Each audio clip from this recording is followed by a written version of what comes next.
Joe Franklin, Ed Sullivan, Merv Griffin, Johnny Carson, Jay Leno, David Letterman, Arsenio Hall, Jimmy Fallon, Conan O'Brien, Seth Meyers, Larry King, Jon Stewart, Bill Maher, Stephen Colbert, Jimmy Kimmel. Late night talk shows are a part of the American pop culture since practically the dawn of the television age. From the monologues to the house bands and musical acts, from the announcers to comedians who got their big start on late night television, and of course, the late night guests. And some say it still embodies the wonder it has had since the beginning, giving Americans a chance to unwind at the end of the day, regroup, reflect, laugh, cry, be inspired, or just shocked by the conversations and the acts. Hello, my name is Major Mike Webb, and a few years ago I had the chance to sit in the studio, but not just as a member of the studio audience, on the Jimmy Kimmel Live Show, taped for a live audience and broadcasted coast to coast. And not many people get a chance to do that, but for some reason, I did. And that truly unique experience set the stage for quite an adventure that is actually only now just beginning to take off again. And so for the next few minutes, we're going to talk a little bit about that, now marking what will be the 5th anniversary of my appearance on late night television on Jimmy Kimmel Live. Maybe you have produced a podcast. Maybe you were lucky enough to attend a high school or even a college with a television production studio, had the chance to tape, edit, direct, and produce a live or pre-taped video show. And you know that quite a bit goes into that creative process, especially if you have to take the time to interview guests. And selection is a process in itself, and not exactly very random. But for whatever reason, I found myself riding on the big kahuna wave and hanging 10 in a once-in-a-lifetime experience. Kind of like many probably felt going into the pandemic. But fortunately, I can rely on a whole lot of past experiences in television production, dating all the way back to high school, and a bit before in radio production, since my daddy was one of the pioneers in radio ministry and closed-circuit television broadcast for those in the overflow rooms who arrived a little bit too late to be seated in the sanctuary. And having been raised as a preacher's kid in a very large church, life in the fishbowl was not exactly a novel experience. And I had been doing recitals in church programs and performing on stage in high school and college productions while being groomed to succeed my daddy in the ministry. So public speaking is not exactly the terrifying experience for me that it is for many others. Ranked second only to snakes, according to Gallup poll back in 2011, as a fear. And you may have noticed that I am not exactly one to get butterflies in my stomach and stage fright. But still, even today, there remains just a little bit of a mystery as to how a candidate who had only a week before been defeated by a landslide in a small party nomination convention and suddenly achieved what amounted to an international notoriety. Like a pandemic that just doesn't happen to everyone every day. And somehow, I just happened to hit the lottery and got chosen. An overnight success. Like Monty Hall after only 50 years. Now, I'm not a doctor, just a former biological warfare planner. And call it a coincidence, but the discovery of human coronaviruses that through an apparent natural selection have recently dominated the world only occurred a little over 50 years ago, around the time I was being born. Discovered, in fact, by independent teams in the United Kingdom and at the University of Chicago, both looking for the elusive cause of the common cold, a scientific mystery that still had not been discovered by the 1960s. Freedom front movements were rising all around the world. It was a period of incredible civil unrest, including the civil rights movement. Much like we have experienced today with Black Lives Matter all around the world.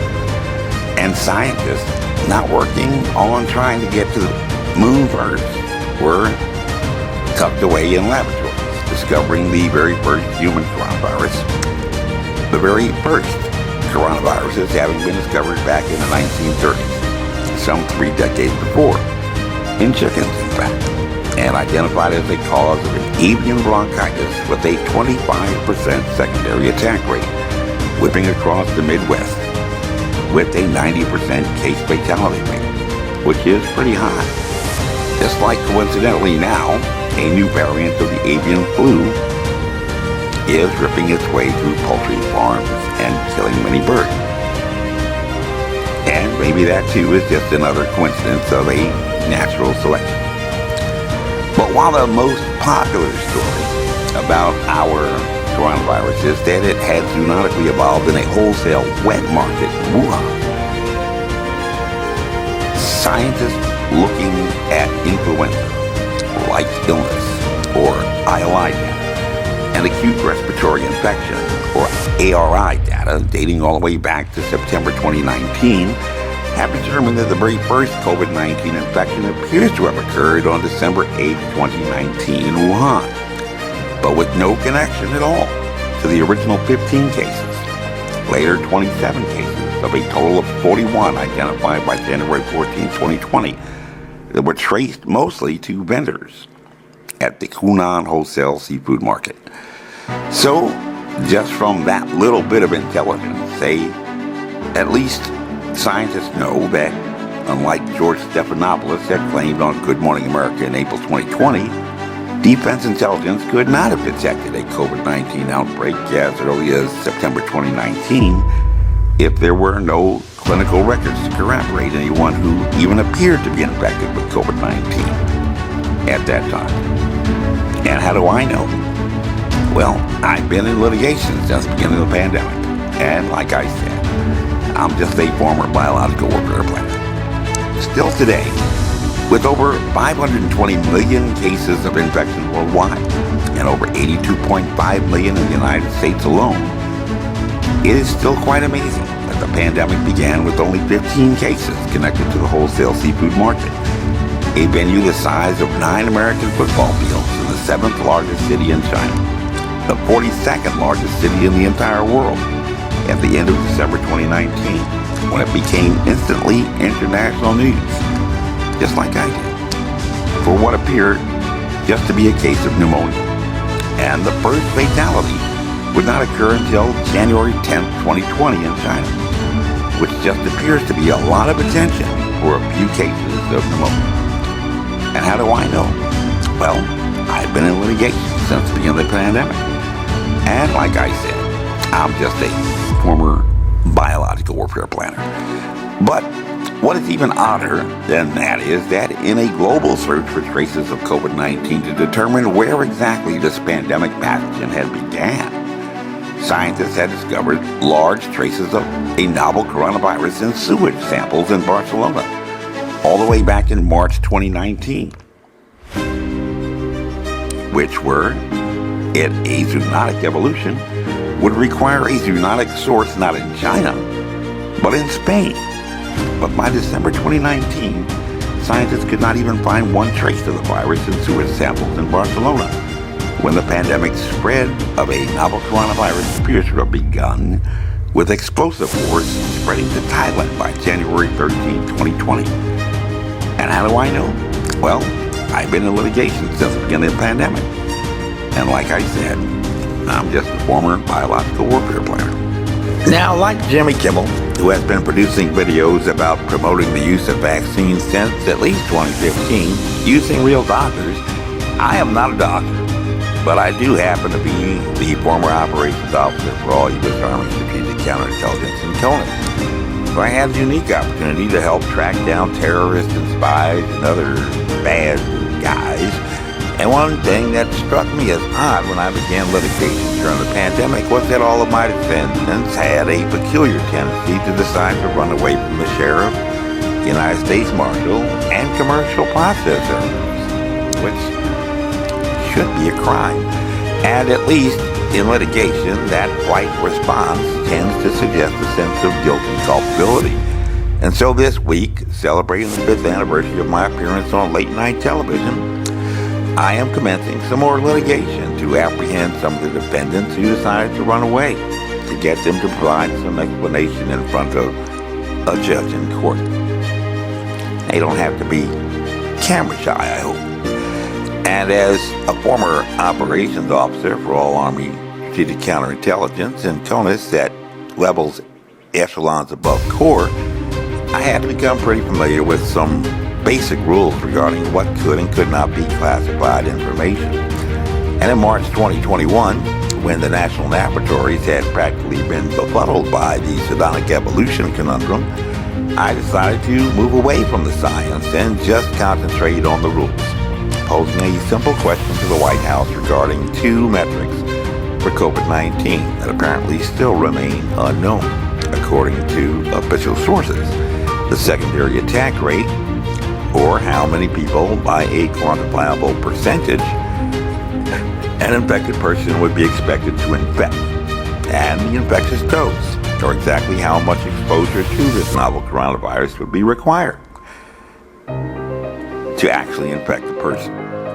And at least by May 7, 2021, the CDC officially stated that the quantifiable metric that pharmaceutical companies would usually use to determine the associated correlates of protection or immunity, measured in serological titers, to develop not just an efficacious but an effective vaccine, remains unknown, which may reasonably be attributed to causing the numbers of breakthrough infections. But as of March 7th of this year, with litigation brought all the way to the Supreme Court, it has been pretty much determined that the government can neither confirm nor deny whether or not these metrics are classified information. And how might I happen to know that? Well, I've been in litigation since the beginning of the pandemic. And like I said, I'm a former biological warfare pilot. And if you don't work in strategic counterintelligence, never served as the operations officer for all Army Strategic Counterintelligence, you probably may not know that the President is the ultimate classification authority under Executive Order 12958. And nobody has a higher security clearance. You may not know that the government could not classify these standard metrics unless the government actually owned or controlled the causative biological agent for COVID-19.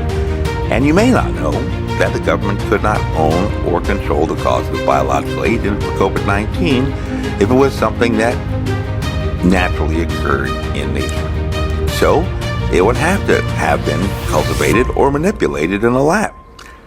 And how do I know that? Well, I've been in litigation since the beginning of the pandemic. And like I said, I'm a former biological warfare pilot. So, back to the beginning question, why was I a guest on the Jimmy Kimmel Live show 5 years ago? I figure we may never know that answer until we obtain full access to his laboratory. And so this week, we decided to ask him that very question in court. And let's just hope he doesn't decide to run. This briefing is unclassified, as you were. My name is Major Mike Webb, and by God, I am running for U.S. Congress. Next year, make the right choice, and we shall make America great again. Carry on.